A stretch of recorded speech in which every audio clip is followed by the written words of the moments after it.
ఇక అహల్యకు అర్జున్ ప్రసాద్ ని హాస్పిటల్లో జాయిన్ చేయడానికి ఎవరు సహాయం చేయకపోయేసరికి వెంటనే అహల్య అక్కడ తోపుడు బండి కనిపించడంతో దాని మీద అర్జున్ ప్రసాద్ ని ఎలాగోలా హాస్పిటల్ తీసుకెళ్లి జాయిన్ చేస్తుంది.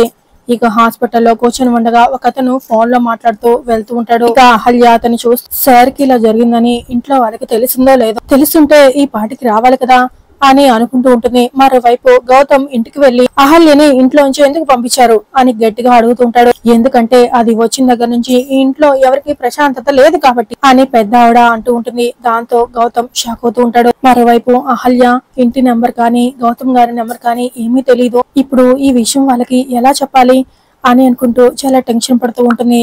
ఇక మరోవైపు పెద్దావిడ ప్రేమించిన అమ్మాయిని పెళ్లి చేసుకుని సంతోషంగా ఉండాల్సిన వాడివి దాన్ని పెళ్లి చేసుకుని తీసుకొచ్చావంటే అది నిన్ను ఎంత మాయ చేసిందో అర్థం కావట్లేదా అని అడుగుతుండగా, తప్పు నానమ్మ, పెళ్లి చేసుకోమని అహల్య నన్ను అడగలేదు, నేనే తనని పెళ్లి చేసుకున్నాను అని గౌతమ్ చెప్పడంతో పెద్దావిడతో పాటు అందరూ ఒక్కసారిగా షాక్ అవుతూ ఉంటారు. నా భార్యని ఇంట్లో నుంచి పంపించే అధికారం మీకెవరిచ్చారు అని గౌతమ్ ప్రశ్నిస్తూ ఉంటాడు.